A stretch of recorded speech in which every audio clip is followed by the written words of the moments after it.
చంద్రబాబు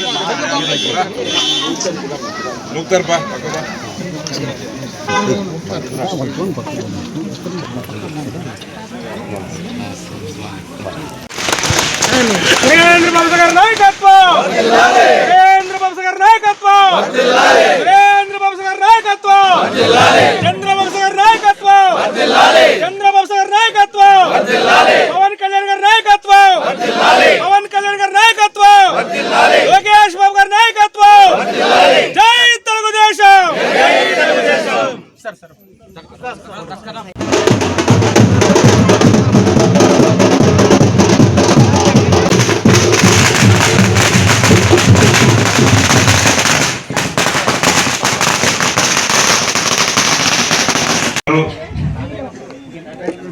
కళ్యాణ నీళ్లు తెలుసుకొని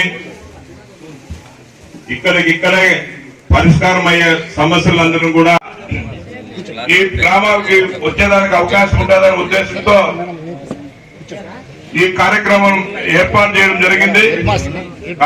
మీ సమస్యలు పరిష్కరించి దానికి అవకాశం ఉంటుంది కాబట్టి అందరూ నూపు అనుకోకున్నట్టుండి ఆ విధంగా కార్యక్రమాన్ని మొదలు పెట్టేదానికి కూడా మీరందరూ కూడా సహకరిస్తారని చెప్పి సందర్భంగా తెలియజేస్తూ సభని ప్రారంభించాల్సిందిగా మిమ్మల్ని కోరుతున్నాను. మనకు వచ్చినటువంటి ఈ సదస్సులో ఎమ్మెల్యే సార్ గారి చేతుల మీదుగా మీరు ఎవరైతే ఆ అర్జీ ఇస్తున్నారో మీరు ఇచ్చినటువంటి అర్జీ గౌరవం మన ఎమ్మెల్యే సార్ గారి యొక్క రిజిస్టర్ లోనే ఎంటర్ అయిపోతుంది. దీన్ని ఎంటర్ అయిన తర్వాత ఈ పక్కన ఉండేటటువంటి P4 కమిటీ వాళ్ళు రిజిస్టర్ చేసి అది ఏ డిపార్ట్మెంట్ సంబంధించిందో ఆ డిపార్ట్మెంట్ వాళ్ళతో రిప్రజెంట్ చేసి మళ్ళీ మీకు సెండ్ చేయడం జరుగుతుంది. నా పేరు డి బాబు, ఎంఈఓ కళ్యాణ్. సార్, ఈ బాలవంతాపురంలో 3 చోట్ల స్కూల్ ఉంది సార్. 1, 2, 3 తరగతులు ఒక చోట, తర్వాత 1, 2 ఒక చోట, 3వ తరగతి ఒక చోట, 4 నుంచి 8 వరకు ఒక చోట జరుగుతుంది. మొదటి స్కూల్ అయితే ఇక్కడే మనం ఇప్పుడు శంకుస్థాపన చేసిన చోట ఉంది. ఇంకో చోట అంగన్వాడీ ప్లస్ 3వ తరగతి. ఇక 4 నుంచి 8 వరకు ఇంకొంచెం దూరంలో 1 కిలోమీటర్ దూరంలో ఉంది. 5 ఎకరాల స్థలంలో బాగా ఉంది సార్. అంటే భూములు తక్కువ ఉన్నాయి. తర్వాత అక్కడ వాటర్ ప్రాబ్లము, ఇక్కడి నుంచి పైప్ ద్వారా వాళ్ళు మోటార్ చేస్తున్నారు. కంపెనీ కొద్ది రూమ్స్ మారుమూల ప్రాంతంలో ఏమి చేయాలంటే ఎన్నికలు అయిపోయిన తర్వాత మీ గ్రామాన్ని రూపురేఖలు మారుస్తారని చెప్పిన వాళ్ళు వంశము చెప్పిన విధంగానే కళ్యాణంలో శాసనసభ్యులు ఎన్నికైన తర్వాత సివిల్ ప్రొటెక్షన్ మండలానికి అని చెప్పేసి అందరూ కూర్చున్నాం. వీరులందరూ ఎక్కడ పెడదామని చెప్తే ఓ గ్రామానికి 30 లక్షలు 40 లక్షలు పెడదామంటే లేదు, బాలంటపురం గ్రామంలో ఎన్నికల్లో మాట ఇచ్చాను, అది ఎన్ని కోట్లు అన్నా కానీ బాలంటపురం గ్రామాన్ని అభివృద్ధి చేసి చూపించాలని చెప్పేసి దాదాపు 2,40,00,000 రూపాయలు కేవలం బాలంటపురం గ్రామంలోనే సివిల్ రోడ్ నుంచి గ్రామాన్ని అభివృద్ధి కలిపి మన ఎమ్మెల్యే గారిని చెప్తున్నాం. అదేవిధంగా గ్రామాల్లో చాలా సంవత్సరాలుగా కరెంటు పోలని తుప్పబెట్టిపోయినాయి. ఆ వైర్లు ఎప్పుడు పడిపోతావు, ఫోన్లు ఎప్పుడు పడిపోతాయో, కరెంటు వైర్లు ఎప్పుడు ముందు పడతావు, మనిషి ముందు పడతాయని భయపడే సందర్భంలో ఫస్ట్ కింది పనుల నుంచి రావాలని చెప్పేసి మా గ్రామంలో ఒక ఫోన్లు కూడా చూడదు కూడా. బాలంటపురం గ్రామంలో చూస్తే ప్రతి వీధిలో కొత్త కరెంటు పోలు కనపడుతున్నారు, కొత్త వైర్లు కనపడుతున్నారు. ఎంత అభివృద్ధి జరిగిందో మీ అందరూ చూడాలి. కళ్యాణదుర్గానికి 45 కిలోమీటర్లు. మన రాజకీయ నాయకులు చాలా మంది అభివృద్ధి వచ్చేది చాలా తక్కువగా ఉంటుంది అరువు. అలాంటిది కళ్యాణదుర్గంలో మన ఎమ్మెల్యే గారు ఎన్నికైన తర్వాత ప్రతిదీ బాలంటపురంలో రూపురేఖలు మార్చాలంటే ఉంటాయి. ఈ కార్యక్రమం కూడా కళ్యాణదుర్గంలో 50 విలేజ్లు ఉంటే ప్రజా దర్బార్ అనే కార్యక్రమం ఖచ్చితంగా బాలంటపురంలో లేదు, గ్రామంలో పెట్టాలా. అక్కడ సమస్యలు చాలా మంది ఉన్నాయి. వాళ్ళు కళ్యాణదుర్గం ఆఫీసులకు వచ్చి చాలా దూరం పడుతుంది, ఇబ్బంది పడుతున్నారు. కాబట్టి ఈ కార్యక్రమం కూడా అక్కడే ఉండి వాళ్ళ సమస్యలను పరిష్కరించుకొని రావాలని చెప్పేసి మా అందరికీ కూడా ఆదేశాలు ఇవ్వడం జరిగింది. ఆ సందర్భంగా ఈరోజు వచ్చినాం కాబట్టి మనమందరూ కూడా పార్టీలకు అతీతంగా ఈ కార్యక్రమాన్ని అందరూ కూడా మీరు ప్రతి ఒక్కరు కూడా అర్జీ రూపంలో చంద్రబాబు గారికి ఇచ్చి మీరు మీ సమస్యలన్నీ కూడా పరిష్కరించే వరకు ఇక్కడే ఉంటారు. మధ్యాహ్నం వరకు కూడా స్టెప్ బై స్టెప్ ఒక్కొక్కరికి ప్రతి ఒక్కరు కూడా ఈ కార్యక్రమాన్ని సహకరించాలని చెప్పేసి మీ అందరినీ కూడా పేరు పేరుగా కోరుకుంటున్నాం. ఇప్పుడు నువ్వు చెప్పించడానికి ఇక్కడ వచ్చావా? నీ బాధ్యత కదా గ్రామంలో చూసేది. నీళ్ళ సమస్య ఎస్సీ కాలనీలో, ఆర్టీటీ కాలనీలో వాళ్ళ అన్ని ఇండ్లు కట్టుకుని అటు ఉంటే వాళ్ళ సమస్యను పరిష్కరించుకోకుండా ఎట్లాంటి సమాధానం చెప్తాను నువ్వు? 2 బోర్లు వేస్తే ఫెయిల్ అయినా అంటారు. బోర్లు డబ్బులు తినేస్తారు, పనులు అయితే చేయరు. ఇంకా ప్రజలు ఇబ్బంది పడాల్సిందే. ఉండు కరెక్ట్ సమాధానం కావాలి నాకు. లేకపోతే నీ పైన నేను పై అధికారికి రాస్తా, కలెక్టర్ గారికి రాస్తా, మరి రేపు పొద్దున నీ కుటుంబం అంతా ఇబ్బంది పడకూడదు, సస్పెండ్ అవుతావు లేదా డిస్మిస్ అవుతావు. ఈ సమాధానం నాకు సంతృప్తికరంగా లేదు. రెండు, ప్రతి ఒక్కడు అలవాటే, బోర్లు వేసినాము ఫెయిల్ అయినాయి, మోటార్లు కాలిపోయినాయి అంటే నీకొక్కడికే కాలిపోతాయి మోటార్లు బోర్లు, ఇంకెవరికి పోవు. నువ్వు బోర్లు వేసిండే రిపోర్ట్స్ కానీ, ఫెయిల్ అయిన రిపోర్ట్స్ కానీ, జియాలజిస్ట్ ఇచ్చిన రిపోర్ట్స్ కానీ నాకు సబ్మిట్ చేయి. క్లియర్గా ఉండాలి. నేను జియాలజిస్ట్ పైన కూడా ఎంక్వైరీ చేస్తా. ఒక్క చిన్న విజిలెన్స్ రాస్తే నువ్వు ఎక్కడ ఉంటావు ఒకసారి లెక్కేసుకో. ఇలాంటి అబద్ధాలు ఆడి ప్రజల్ని మభ్య పెట్టాలని చూడొద్దండి మీరు. గ్రామంలో ప్రజలు పరిష్కారం అంటే ఎంతో అవస్థపడి వాళ్ళు ఈరోజు ఇబ్బందులు పడుతున్నారు. మీకు నిధులు ఇచ్చినారు. ఈ 5 ఏళ్లలో రాని నిధులన్నీ కూడా మీకు నిధులు ఇచ్చారు. ఆ నిధులన్నీ కూడా మీరు ఏం చేస్తున్నారు? దుర్వినియోగం చేస్తున్నారు. ఎప్పుడైనా వచ్చాయా? ఈ 5 ఏళ్ళు మనకు వచ్చి సంవత్సరం 18 నెలలు అయింది. 18 నెలల్లో నీకు ఎంత డబ్బులు వచ్చాయి పంచాయతీకి? చెప్పు, గట్టిగా చెప్పు. 10 లక్షలు ఏం చేశావు? 10 లక్షలు నువ్వు వచ్చి కదా, నీకు రికార్డు ఉంటుంది. 1 మంత్ అక్కడ నువ్వు వస్తావు, ఇంకోడు వస్తాడు, రికార్డు ఉంటుంది అక్కడ. ప్రతి ఒక్కరు ప్రజలకు మీకు పట్టరు, మీరు తినేసేయడమే డబ్బులు. అవి మరి ఆ విషయం చెప్పండి. బోర్డు ఎప్పుడేస్తారని అవైలబిలిటీ ఎంత ఉందని ఎప్పుడు రెడీ చేస్తారు చెప్పు. నువ్వు బోరు వాళ్ళకి నీళ్లు అన్ని కూడా 10 రోజుల లోపల కావాలి. ఎస్సీ కాలనీలో అవసరం అనుకుంటే సింటెక్స్ ట్యాంక్ పెట్టి పంప్ చేసి వాళ్ళు అక్కడి నుండి పట్టుకుంటే ఏర్పాటు చేయాలి. నేను మాత్రం ఎక్స్క్యూజ్ చేయని చెప్పింటారు. ఈ సమస్య పరిష్కారం చేసి నాకు ఇన్ఫార్మ్ చేయాలా, నాకు ఖచ్చితంగా ఇన్ఫర్మేషన్ రావాలా. ఇది మాత్రం సీరియస్ గా తీసుకోండి. మీరు డబ్బులు పెట్టుకుని ప్రజలు ఇబ్బంది పెట్టే పని చేయొద్దండి. ఆయన అడిగిన సొంత పని అడగలే, గ్రామానికి ఎస్సీ కాలనీకి సంబంధించి నీళ్లు రావట్లేదని అడుగుతున్నారు. దాన్ని దృష్టిలో పెట్టుకొని మీరు పనిచేయాలి.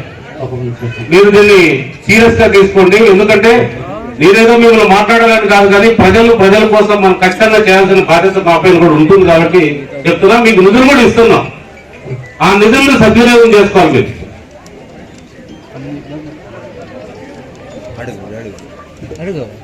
సార్ నేను చెప్తున్నా, 1 వీక్ లోపల బోరు మోటార్ ఫిక్స్ చేయించి మీ దృష్టికి తీసుకొస్తాను సార్. మీ దగ్గరకు రావడం చాలా సంతోషకరం. ప్రతి గ్రామంలో కూడా చాలా సమస్యలు ఉంటాయి. ఆ సమస్యలు మీరు అక్కడికి వచ్చి చెప్పాలంటే కూడా మీకు చాలా మందికి ఇబ్బందికరంగా ఉంటుంది. ఎందుకంటే చాలా మంది తల్లిదండ్రులు రాలేని పరిస్థితుల్లో కూడా వాళ్ళు అలాగే సమస్యలతో ఉండిపోతున్నారు. ఇప్పుడు మొదటి సమస్యగా ఇప్పుడే రావడం జరిగింది స్కూల్కి సంబంధించి. చాలా సంతోషం. 12 ఏళ్ళ నుంచి కూడా స్కూల్కి పరిష్కారం చూపలేకపోయారు. ప్రజాప్రతినిధులు కావచ్చు, నాయకులు కావచ్చు, ఎవరైనా కావచ్చు.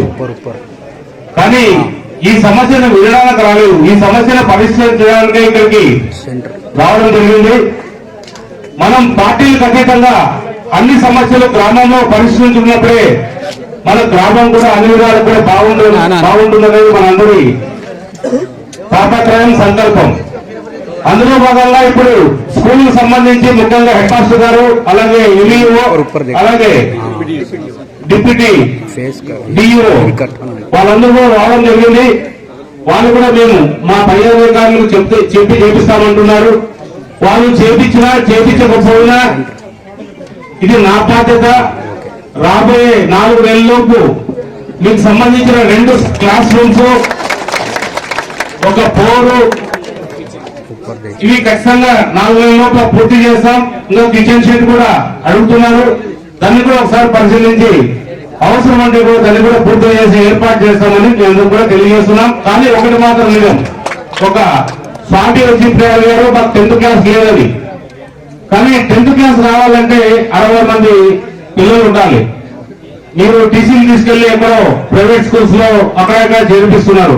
దయచేసి చెప్తున్నా, మీకు చెప్పే టీచర్లు ప్రైవేట్ స్కూల్స్ లో ఉన్న ఇక్కడ అనుభవం ఉన్న వాళ్ళు చాలా మంది ఉన్నారు. చాలా మంది బాగా చదువు చెప్పేవాళ్ళు ఉన్నారు. మన గవర్నమెంట్ కూడా నారా లోకేష్ బాబు గారు మన విద్యాశాఖ మంత్రి అయిన తర్వాత అన్ని సౌకర్యాలు కూడా పిల్లలకు అందించి ఏర్పాటు చేస్తున్నారు.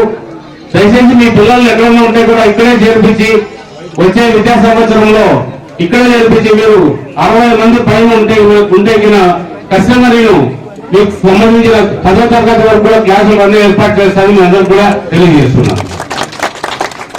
చెప్పు. కార్యక్రమం గ్రీవెన్స్ డే ప్రతి శుక్రవారం కూడా జరగడం జరుగుతుంది.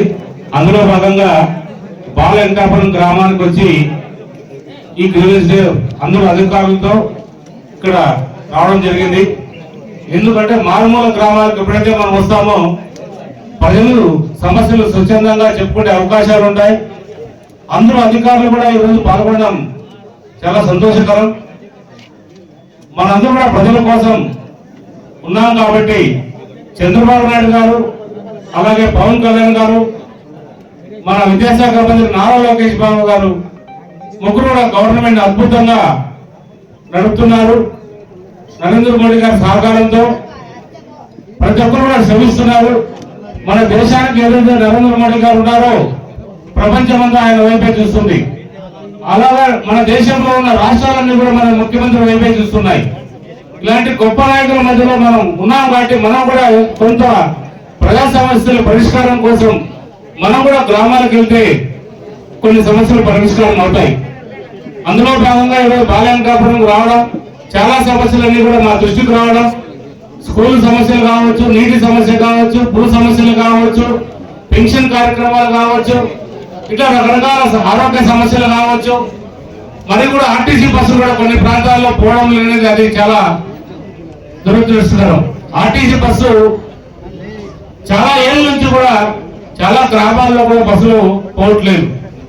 ఇంతకుముందు ఆటోలు అవి వచ్చేటివి, చాలా గ్రామాలు కూడా రోడ్లు కూడా బాగలేకపోవడంతో ఆటోలు కూడా తిరగడం లేదు. చాలా మంది విద్యార్థులు కూడా డ్రాప్ అవుట్స్ అవుతున్నారనే విషయాన్ని కూడా మా దృష్టికి వచ్చింది.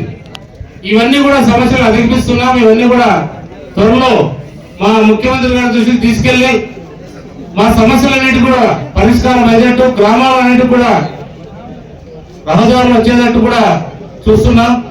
అన్ని కూడా రాబోయే 5 ఏళ్లలో అన్ని పూర్తి చేస్తాం. ఎందుకంటే గడిచిన 5 ఏళ్ళు కావచ్చు, అంతకు ముందు కావచ్చు, ఎక్కడ ఏ గ్రామానికి కూడా కనెక్టివిటీ లేకపోవడం, చాలా ఇబ్బందికరంగా ప్రజలు ఇబ్బంది పడడం, అవన్నీ చూసి ఎందుకు మనమే వెళ్తే గ్రామాలు ఆ రోడ్లు చూసినట్టు ఉంటుంది, వాళ్ళ పరిష్కారానికి అవకాశాలు ఉంటుంది, గంటతో చూస్తే బాగుంటుందే ఉద్దేశంతో మేము, మా అధికారులు, అలాగే మా పార్టీ నాయకులు, సీనియర్ నాయకులు అందరూ కలిసి ఈరోజు బాల వెంకటాపురం గ్రామానికి రావడం. ఈ గ్రామంలో ఇంతకు ముందు ఏ ఒక్క రోడ్డు కూడా పెంచిన పాపాన పోలేదు. ఒక్క రోడ్డు కూడా ఖాళీ లేకుండా అన్ని రోడ్లు కూడా ఈ గ్రామంలో సీసీ రోడ్లు వేయడం జరిగింది, ఎలక్ట్రికల్ పోల్స్ వేయడం జరిగింది, వాటర్ లైన్ చేస్తున్నారు. ఇంకా కొన్ని స్ట్రీట్ లైట్లు అడిగారు, అవి కూడా రాబోయే వారంలో ఈ గ్రామంలో స్ట్రీట్ లైట్స్ కూడా అన్ని కూడా ఏర్పాటు చేస్తున్నాం. ఇంకా ఒక విషయం మీకు చెప్పాలి, ఇక్కడే పక్కనే తిమ్మ సముద్రం అనేది నిజంగా రాష్ట్రంలోనే ప్రతి ఒక్కరు కూడా ఆ పేరు తెలిసే విధంగా పరిశ్రమలు వస్తున్నాయి, చాలా పరిశ్రమలు వస్తున్నాయి. ఎందుకంటే ఎయిర్ స్ట్రిప్ అనేది కూడా గొప్ప సమస్య. అది కూడా మనకి ఇక్కడ 1000 ఎకరాలు భూమి ఉండడంతో వాళ్ళకి కొంత భూమి కేటాయించడం, ఇంకా డిఫెన్స్ సంబంధించిన కొన్ని భూములు కూడా డిఫెన్స్ వాళ్ళకి కేటాయించడం, ఇంకా ఇప్పుడు ఇండస్ట్రియల్ లేఅవుట్స్ కూడా చేస్తున్నారు. దాంట్లో కొంతమందికి ఏదైతే ఉపాధి కల్పన కోసం ఎంఎస్ఎంఈ కింద ఎవరైనా ఫ్యాక్టరీలు పెట్టుకోవాలనుకున్నా ఆడవాళ్ళకు ప్రోత్సహించే విధంగా మన ముఖ్యమంత్రి గారు ఎంఎస్ఎంఈ పార్కులు కూడా ఏర్పాటు చేస్తున్నారు. ఆ పార్కులను కూడా ఆల్రెడీ వర్కింగ్ కూడా స్టార్ట్ అయ్యాయి. రాష్ట్రంలో 17 ప్రాంతాల్లో స్టార్ట్ అయితే అందులో మంది కూడా ఒకటి. ఇంత మనం అభివృద్ధి వైపు పోతున్నాం. ఇలాంటి అభివృద్ధికి హార్నిష్ లో కష్టపడుతున్న మన ముఖ్యమంత్రి గారికి మనందరూ కూడా తోడుగా ఉండాల్సిన అవసరం ఎంతైనా ఉంది. కాబట్టి ఇంకా రోడ్లు ఎప్పుడైతే వేసుకోవాలి, రోడ్లు కూడా ఇంకా చాలా వరకు కూడా కష్టపడుతున్నాం. మనకు చాలా రోడ్లు కూడా శాంక్షన్ లో ఉన్నాయి. శాంక్షన్ అనేది కూడా త్వరలో పనులు కూడా ప్రారంభిస్తామని ఎందుకు కూడా తెలియజేస్తూ సెలవు తీసుకున్నాం. జై హింద్, జై చంద్రబాబు.